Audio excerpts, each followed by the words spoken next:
waxaan u malaynayaa in ahmiyaddii laga lahaa shirkan la xaqiijiyey waxay ahayd in dib loo eego tacliinta puntland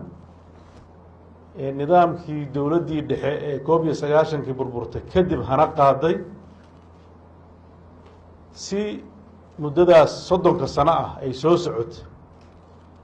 oo duruufaha kala duwan soo martay laakiin xaqiijisay adeegii bulshada puntland u baahnaayeen heer kastoo ay tahay hadday tahay heerarka xanaanada hoose iyo dugsiyada hoose dhexe sare kuwa xirfadaha iyo kuwa baahiyaha gaarka aba hadday leeyihiin kuwa dhagoolayaasha iyo kuwa indhoolayaasha intaba puntland way xaqiijisay hadday tahay heerka sare ee jaamacadaha takhasusaadkeeda kala duwan kuwa cilmiga iyo artiskaba marka waxaa la odhan karaa waa 30 sano oo halgan dheer ah oo bulshada puntland oon kala harin ay ka soo qayb qaadatay oo meel ay soo gaartay laakiin waxay maanta ahayd maalintii ay mudnayd in dib loo milicsado maxaa ka qabyo ahaa maxaa ka khaldan maxaa adduunka ku soo kordhay oo ay rabtaa inay la jaan qaado iyo sidee bay u shaqaynaysaa maadaama dowladdii soomaaliya ee tacliintii hore hagtay dejisay ay ahaan jirtay dowlad dhexe oo centralized haddana aan qaadanay nidaam federaal ah yaa mas-uuliyaddaas iska leh waxaa kale oo aada og tihiin dowladdii muddada u dheer dalkan soo hogaaminaysay 21 sanaha waxay ahayd dowlad nidaamka shuuciga ah ku dhisan oo tacliinteedu ay ku salaysan tahay dadka tacliinta yaqaanaya garanayee waxaa la yidhahda man power planning oo ah in tacliinta hal meel laga hago casriga maanta tacliinta noocaas laguma shaqeeyo tacliintu waxaa lagu celceliyaa dowladda mas-uulka ah tacliinta dowladda marka la fasiraayo waa dadka oo dhan haddii loo yaqaano dowladda dadka xafiisyada dowladda fadhiya oo bulshada ay u igmadeen inay u adeegaan ma aha keligood inay mas-uul ka yihiin dadka soomaaliyeed waa inay indhaha furaan habka ay rabaan tacliintooda inay wadaan adduunka tacliintiisu hadda waxay u socotaa tacliinta la yidhaahda daadejinta oo ay mas-uul ka yihiin degaanada weliba dowladaha hoose ayaa mas-uulka ah tacliinta maanta jirta khaasatan tacliinta la yihahda tacliinta asaasiga ah marka waxaan u baahannahay caalamka aan maanta joogno oo weliba si xawli ah ee u kabcaya inaan maskaxdeena dib u furno oo aan helno tacliin la jaan qaadi karta iskana ilowno tacliintii aan naqaanay oo dadkii yaqaanay ay sii gabaabsi yihiin laakiin dadkaas weeye dadka hadda jooga tacliinta u soo gudbiyey caqligii baa weli shaqaynaya shirkaan wuxuu saldhigiisu ahaa inaan aasaas cusub u dhigno habka aan rabno inaan tacliinteenna iyo ubadkeenna mustaqbalkiisa uga shaqeyno muxuu yahay ardayga aan rabno mustaqbalka muxuu yahay dalka aan rabno siduu u egyahay maxay tahay mutadalabaadka ama baahiyaha caalamka maanta jira uu qofku leeyahay waxaa hadda loo diyaariyaa nidaamyada la yidhaahdo human resource plan qof baa la soo saaraya capable u ah inuu wax kasta ka shaqayn karo waxyaabaha yaab kale waxa weeye hadda halka aada loogu celcelinayey laba dhinacna iska fasiraysa ardayga hadduu engineering yahay macnaheedu maaha inuu xafiis ka shaqayn karin macnaheeduna maaha inuu makhaayad ka shaqayn karin waxaa la rabaa inuu meel walba ka shaqayn karo adduunku waxay wada leeyihiin xirfado yar oo gaargaara oo qofku barto hadday tahay midda gaariga lagu wado hadday tahay mid kaleeto uu markuu u baahdo la soo baxo oo hoteelada iyo makhaayadaha uga shaqeeyo hadday tahay mid kaleeto uu marka uu wax kala waayo translation uu ku sameeyo qofka isagaa laga rabaa noloshiisa inuu maareeyo casriga ah qofku waxa weeye isagaa mas-uul iska ah dhinac kale marka loo dhigo marka waxaan u baahannahay doodo noocaan oo badan inaan helno si aan u helno qorshayaal saxa oo aan ku astayno horumarka aan rabno inaan tiigsano runtii doodihii halka dhacay waxay ahaayeen doodo aan kala dhicin waxay muujinaysaa wacyiga iyo bisaylka iyo aqoonta dadka reer puntland ay leeyihin aniga ma arag weli khubarada intaan la eg meel soomaaliya intay isugu timid ay 3 berisaan u fadhida waxyaabaha noocaan oo kale gashay waxaa halka goobjoog ka ahaa xataa tacliintaas aan soo sheegnay 3 xurmuud oo ka mid ahaa kuliyadihii waaweynaa ee dalka xilligii uu awoodda badan lahaa ka soo shaqeeyey. waxaa garan kartaan dadka reer puntland weli waxay u heelan yihiin inay shaqadaas sii wadaan. 4 baad ku joogteen stockholm marka lagu daro doctor khaliif bile oo isna kuliyadda caafimaadka hormuud muddo dheerka ah. waxaa intaas ay muujinaysaa inta kale oo soo gaari weyday oo jeclaan lahayd inay maanta wax ku darsato halka tilaabo. runtii warmurtiyeedka ka soo baxay waxba kama tegin. hadduu wax ka tegana intay hadda qoraalka ku maqnaayeen intii sucaad ay halka ka sheegtay ayaa ka dhinnaa. iyadana waxaan umaleynaa qaybna way ka heshay, qaybta aanan helinna qoraalkeeda waa la hayaa, waa lagu dari doonaa haddii ilaahay. waxaan u baahannahay dabcan su-aal bay noqon doontaa, sucaadna macallinkii baa soo saaray iskuulka mise aabbihii hooyadii gurigaa soo saaray mise mudug baa dabeecado gaara loo mudug baa soo saartay? jawaabtaas cilmi baaris baa loo diray haddii ilaahay. waxaan is leeyahay cid kasta ha soo saartee puntland baa soo saartay.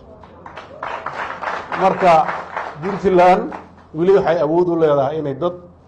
soo saarto hogaamiyaal ah, garanaya waxa ay xuquuqdoodu tahay, garanaya waxa ka maqan, karina kara inay ka hadlaan. intaasba waxa weeye waa runtii wax aan sahlanayn. gabar ardayadoo weli dugsigii dhiganaysa iyo ardaygii ka dambeeyey ee gambool magaciisii muxuu ahaa caynaanshe oo runtii tixdii gabayga ahayd ku soo gudbiyey hadal aan muddo ka fekeraya oo ah waxaan rabaa inaan iswaafajiyo inaad siyaasi noqotid iyo inaad wacyi siyaasiya yeelatid, farqi baa u dhexeeya. siyaasigu waa shaqo gaar ah oo xilli gaara uu qofku qadan karo. xilli buu ahaan karaa wasiir, xilli buu ahaan karaa madaxweyne, xilli buu ahaan karaa maxaa la yidhaahdaa dibati. marka laakiin waxa anaga u baahannahay waxa weeye dadka inuu noqdo qofku shaqaale bulshadiisa u noqdo. hadda dadka waxaa loo yaqaanaa siyaasiyiin, dadka dowladda u shaqeeya dhan civil servant siyaasiyiinta ma aha, ciidamaduna siyaasiyiinta kuma jiraan. waxaase u baahannahay sida halka uu cabdicasiis ka sheegay bulsho wacyi siyaasiya leh oo garanaysa xuquuqda lagu leeyahay iyo waajibaadka lagu leeyahay kala garanaysa. waxaan runtii najer noqotay bulshooyinka habfakerka iyo dhaqanka waa loo jiheeyaa in ay dhallinyaradeena yaryar hamiga siyaasadda uu ku weynaado. mithaalka u badnaa oo xilligii dowladnimada la qaadanaya makacaanku xoogga lahaa, arday kastoo iskuol dhiganaya markuu yaryaa marka la weydiye maxaa rabtaa inaad noqotid, xilliyada qaarkood waxay dhihi jireen askari baan rabaa inaan noqdo, mararkana waxay dhihi jireen injineeraan rabaa iyo maxaa la dhahaa doctor. hadda waxay rabaan inay dhahaan ya xildhibaanaan rabaa iyo wasiir. badankooda waxay dhahaan madaxweyne haddaa waraysyadooda dhegeysataan. marka wacyigaas waxaa abuuray jawiga brobagando aan caadi ahayn oo bulshada aan u naxaynin oo dana yar lalaga leeyahay ayaa runtii wacyiga bulshadeenna wareerisay. waxaan isdhihi karaa siyaasiyiinta rabta inay xaddo damiirka dhallinyarada dantooda kama haysa talin. maxaa yeelay siyaasigu waa waalid la rabo dhallinyaradan inuu u jiheeyo waxa dantooda ku jirto. isagaa garanaya, mas-uuliyadna waa ka saaranta. marka waxaan u baahannahay wacyi siyaasiya oo na faraya meeshaan u soconno inay caddahay. bulsho u caaboon inay awood u yeelato dadkii mas-uuliyadda u dhiibtay inay la xisaabtami karto. la xisaabtanka hadduu noqdo reerkayga jaga maadan siin, xisaabtan bay noqonaysaa. muxuu noqonayaa halbeegga xisaabta? dadka hadda dhan waxaa lagu kiciyey reer walba wax soo dhacsada. halkaan ku jirnaa tacliim baan ka hadlaynay. xalay iyo shalay galab degaano noo dhow waxaa ka dhacayey dhulka aan aragnay cidlada ah oo dadka aan u la-nahay in laysku laayo oo dhimasho iyo dhaawac ay ka dhacdo oo ciidamadii difaaca ku jira ee hadda ay aadeen inay halkaas ka howlgalaan annagoo halka fadhina horta bulshada aan rabno inaan bedelno waa bulshadaas inta rabta inay bedeshana waa inta halka ku jirtay inta la mida oo ka maqan waajibka laga sugaayo annagoo isku duuban oo macnaha dowladda ah kulligeen wada ah waxa weeye sidee u heli karnaa bulsho xasilan oo degan oo danteeda taqaana oo duruufaha ay maraysa mar walba u caaboon in ay la macaamisho sida ummadaha kale adduunka u dhisan yihiin dabcan aasaaska gundhiga horumarka horaa loo sheego waa tacliin haddaan tacliin saxa la helin faker saxa lama helayo haddaan faker saxa la helinna shaqo saxa ma qabsoomi doonto haddii ilahay marka waxay u baahan nahay inaan iswaafajinno awoodaha ilaahayna siiyey ee ah midda dadnimo ee qofeed midda degaan iyo dhuleed iyo midda dhaqaale ee ku heeran dhammaan degaanka aan degannahay sidii aan u madiidin lahayn oo u manaafacasan lahayn oo aan ugu dhowaan lahayn cabsida ilaahay iyo nolol karaamo iyo sharaf leh runtii mashruucaan mashruuc fudud maaha wasiirka iyo wasiirada kale wasaaradda waxbarashada iyo dhammaan agaasinada wasaaradda runtii aadaan uga mahad celinay si gaara doctor cali iyo wasiir juxa iyo sagal oo runtii gundhig u ahaa warbixinta soo baxday ee dhalisay baahida shirka iyo heerka tacliinteennu ay marayso iyo caqabadaha hortaagan waxaa loo baahday sidii looga gudbi lahaa in talada la ballaariyo oo dadka ay wada khusayso ee loogu yeero waxyaabaha hadda ka soo baxay ama dadka aqoon-yahanka ay warqadaha ka soo diyaariyeen ama dadka halka ka hadlay laga ururiyey oo lagu soo koobay warmurtiyeedka waa saldhigga howlshaqada la doonayo in tacliinta dib loogu bedelo warqaddaas ayaa la rabaa inay ka dhalato qorshe howleed la rabo laga soo bilaabo ardayga maalinta iskuulka loo kaxaynayo xadaanada ah iyo dugsi qur-aanka ilaa maalinta uu jaamacadda ka baxayo ardayga inuu noqdo ardaygii u baahnaa dalkan duruuftiisa iyo dabeecaddiisa iyo awooddiisa isagoo lagu xisaabtamayo dalkan aan hadda joogno waxaa kaloo muhiim ah waxa maanta halka aan ka yegleenay waa mashruuc puntland sidoo kale waa mashruuc soomaaliyeed wixii annaga aan qabsanno waa wax dadka soomaaliyeed loo qabtay hadday ahaan lahayd cilmi baarid hadday ahaan lahayd xog hadday ahaan lahayd aragti cusub oo lagu ururiyey maxaa yeelay tacliinta puntland cid maanta ka maqan ma leh waxaa dhiganayaa dadkii duruufaha adag ay soo barakiciyeen halka yimid waxaan booqday magaalada baydhabo wasiirka waxbarashada koonfur galbeed waa arday wuxuu ahaa ka soo baxay dugsiyada puntland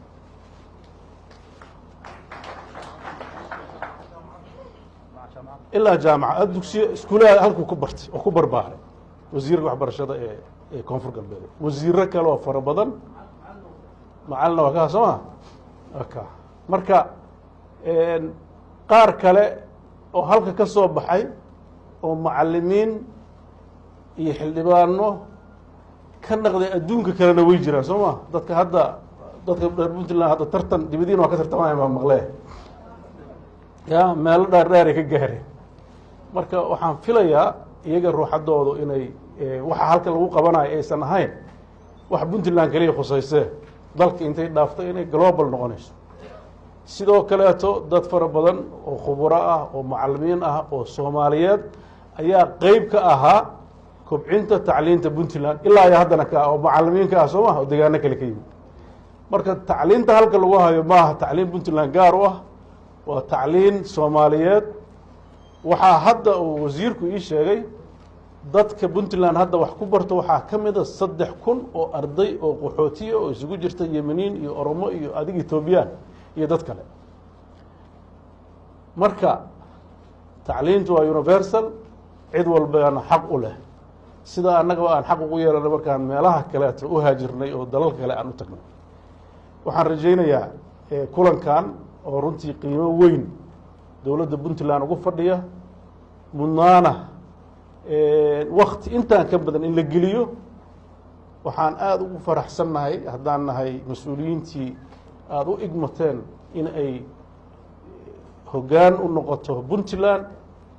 wixii halka lagu soo bandhigay oo qeybihiina kala duwan aada ka hadasheen waxa ay na geliyeen farxad, waxa ay nagu sii dhiirigelin doonaan yadidiilo aan fili karno in baahiyihii la sheegay waxna aan dabooli doonno, waxna aan garan doonno inay nagu taagan yihiin oo waddo aan kusii socno ay noqon doonto. haddaan annaga ka gaari weyno kuwa dambe iyadoo qoraal ay heli doonaan. maxaa yeelay hoggaanku waa qor isku dhiib, laakiin waxaa la rabaa dadkan meesha u socdaan inay intay ka wada tashadaan ay go-aan ka gaaraan oo ay wada garanayaan oo qof walba markaas kaalinta uu ku leeyahay u ka qaadan doono. runtii dhammaan dadkii halka shaqeeyey, haddii ahaan lahayd ciidamada amniga, haddii ahaan lahayn saxaafadda, haddii ahaan lahayn ka qaybgalayaashii shirka qeybihiisa kala duwanaa, iyo haddii ahaan lahayn ciddii shirka soo abaabushay oo ka shaqaynaysay, intiinaba waxaan inii rajaynayaa in aada runtii wax farxad leh oo wanaagsan oo aayaha gala oo taariikhda gala aada ka shaqayseen, aada ku mahadsantihiin. aan rajaynaya in ilaahay inaad ajar uga heli doontaan. dalkanna waxaan rajaynayaa mustaqbal kan ka fiican inay u horseedi doonto wixii halkaa ka soo baxay. waxaan rabaa inaan ardayda dhammaan reer puntland meel kasta ay joogaan aan uga mahad celiyo in ay runtii duruuf adag wax ku baranayaan iyagoo jecel inay dalkooda wax u qabtaan. inta ka soo qeyb gashay iyo inta maqanna waxaan u rajaynayaa inay guul ka gaaraan heerarka tacliintooda. kuwa hadda la sheegay oo duruufaha ay ka haystaan siday wax u baran lahaayeen, ama ha ahaato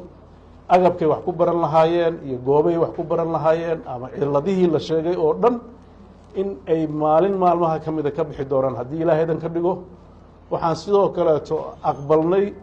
dhaliil kasta oo loo soo jeediyo dowladda oo gaabis ah oo jirta, laakiin waxaan inii sheegaynaa dhaliilaha weliba tacliinta iyo amniga aan ka leennahay inaysan hagarashi jirin, laakiin tabari halkaana dhigtay. taasna waxaan rajaynaynaa inaan markaan isla fahamno waxa annaga aan qaban karin idinku inaad qabataan haddii ilaahayadmo, sida tacliinta in ay ka soo qayb galaan private sectorka oo aan rajaynayna inay qeyb weyn ka qaadan doonaan. waxaan rabaa inaan halka uga hambaleeyo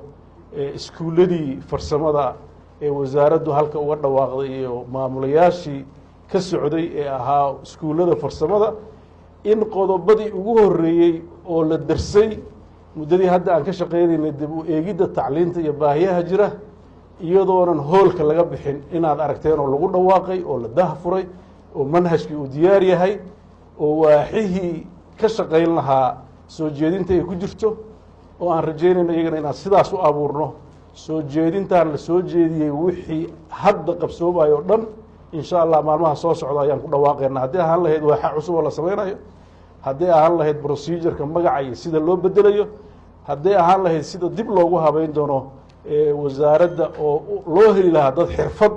maadaama wasaarad xirfadeed ay tahay loo heli lahaa. waxaasoo dhan waxaana bulshada ka codsanaynaa markaan xirfadda aadi doono waxaa imaan doona habka aan isla naqaano oo waxqaybsiga oo shiddadiisa leh, inaad idinkuna aada mug u yeerataan oo haddii la dhaho booskaan reerkeennaa joogi jiray annagaana lagu qoro shiddaa arrinta annaga haysata. waxaan kaloo runtii halka ugu hambaliyeynayaa shirkadaha wadaagsan iyo nextrom oo halka uga dhawaaqay iyagana inay iskuulaad farsamada ay furi doonaan. waxaa kale oo iyadana bishaaro iyo golis, waxaa kale oo iyadana bishaaro ah in rag ganacsadaha ay hadda ay halka iyaguna ka hadleen siday uga qeyb qaadan lahaayeen inay maalgeliyaan manhajka dugsiyada sare, oo aan rajaynayno isagana maadaama uusan manhajka dugsiyada sare uusan haysan maalgelinta kuwa kale looga helay caalamka. maxaa yeelay hay-adaha soomaaliya tacliinta caawiya waxay ka qeyb qaataan primary educationka, marka secondaryga inaan isku tashanaan rabnaa. waxaan rajaynaynaa dowladda iyo dad ganacsadaha oo maalgeliya in la heli doono, kadibna ay rajaynayno inay ardadu ay heli doonaan baahi buwaag. runtii sucaado waxay tiri macalimiinta aad baa looga hadlay, laakiin waxaan runtii halka ii soo baxday laba qodob oo muhiima maamulaha jiteg wuxuu yidhi macallimiinta waxaa noqota arday takhasusaad kale lahaa ayaa soo gala sida aan haddaan saa u fahmay macnaha isagoo saas soo maa isagoo takhasus kale ayuu aadaa macallin maxaa yeele macallinkii baa wuxuu noqday meesha la hubo oo shaqada rasmiga haysta waa qodob muhiim ah oo runtii macallinka guul usoo noqotay ah oo aan isleeyahay macalinimadii shalay laga carari jiray hadda meel loo soo cararay noqotay waa sign fiican oo aan isleeyahay waa qodob kalena waxaa la yidhi waa shaqada bermanidka ah ugu mushaharka badan laakiin u baahan dib in loo eego saacadaha ay shaqaynayaan iyo siday u calculate garaynayaan oo ay rabaan 3 bilood oo lacagta la inay ka soo saaraan halka oo lood badan inay qaadaan ay dhici karto oo tayadii ay wax ku dhinto saa u fahmay meelaha aan hadda ka fahmay marka haddiiba uu macallinkii uu fursad haysto waxay u baahan tahay keliya in dib laysugu habeeyo oo maarata la eego iskuulaadka iyo jaamacadaha markii fidinta lagu jiray degaan kasta wuxuu ku dadaalaa inuu meeshiisa iskuulka furo heerku raba ahaadee waxaan u baahannahay marka hadda inaan dib u eegno suule oo ka hadlaya bursaalax baan booqday waa runtii wuxuu ahaa mashruuc aad loogu bogay oo runtii miro dhal ahaa laakiin ceebahan kusoo arkay waxaa ka mid a reer bursaalax iskuullo kalaa wada furmoo laf kasta mid gaara yeelatay kuwa ii yimid waxay dhaheen keenna waxbaa naga dhimana noogu dara oo kan maa dhigataan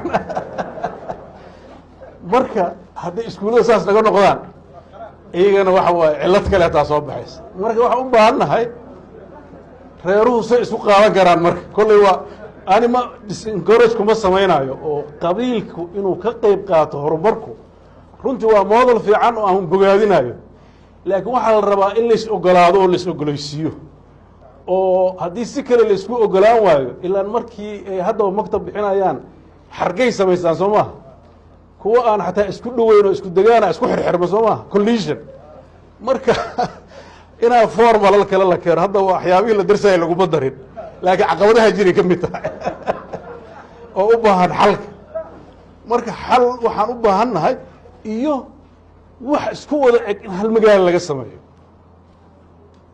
iyadana mushkilo kale waay haddii kulli iskuulaad wada hoose la sameeyo ama iskuulaad caadiya la sameeyo oo marka dowladda dadku inay ogolaadaan ba aniga shalayna waa iri waa ku celinaya dadaalku waa fiican yahay laakiin dadaal aan dowladii hogaaminayn waa diin coldhaashamayaa la odhan jiray mise waa dameer ya biyo coldhaashamayahay adugu waa mashaakil adigu iska socda maxaa yeele qorshihii baa dhumaya iyo isku dheelitirki marka waxaan rajaynayaa nidaamka dowladnimo waxaan insha allah manhajka hadda gacanta lagu hayo wasaaradda aan farayaa in lagu daro manhajka dowladnimada sidii loo baran lahaa sucaad aad baan uga mahad celinaya inay tiraahdo war siyaasadda iyo dowladnimada dadka hala baro maxaa yeeley kaas ayaa keenaya caqliga ku saabsan in la wada noolaado marka dowladnimadana inaan baranno oo waxaad arkaysaa dad dowladda u shaqeeya oo dowladnimada aan fahamsanayn waa mashaakil xoog loona haysta oo dadka qaarkiis dowladdu aada moodid inay dad gaara iska leeyihin oo difaacanayaan waxyaabaha qaarkood oo yaab kale ka mid tahay marka dalkan ilaahaa nagu beeray ilaahaa iskaaga baday soomaali laga dhigay geeska africa nagu beeray waa isku baahanna ma kala maarmi karno aan helno si aan wada noolaano oo aan isku nabadgelinno oo horumarka na khuseeya aan ka wada qaadano maxaa yeelay dowladuhu waxay qabtaan waa serviceku reera ma kala leh haddii servicekii la kala sheegto haddii iskuullada la kala sheegto dee jidadkana waa la kala sheeganaya jidkaan ha marin in lagu dhaho waayo reerkeenna ha dhistay saas bay aadeennaa waa khatar aan u baahanna iyadan inaan ka gudubno ugu dambeyn waxaan rabaa inaan halka ka dhiirogeliyo mashruuca ifiye oo runtii ah mashruuc loogu talagalay in ardada uu ka caawiyo dhinaca combyuutarka iyo technolojiyada oo wasaaradda waxbarashada iyo jaaliyadaha dibadda ay gacanta ku hayaan iyo mulki oo hadda aan ii muuqan oo runtii mashruucaas udubdhexaad u ahaa waxaan rajaynayaa isagana inuu noqon doono mashruuc sidii loogu talagalay u fula caqabadii covid-19 qorshayaal badan bay hakad gelisay laakiin waxaan rajaynayaa caqabadahaas oo dhan inay dadka gudaha jooga iyo dadka dibadaha jooga ay ka bixi doonaan dalkan dhismihiisa lama kala leh ama dalka joog ama dibadda joog waxaa la rabaa in la iska kaashado oo la isku duubnaado midnimada la ilaaliyo horumarkan laga shaqeeyo waad mahadsantihiin wassalaamu calaykum waraxmatullahi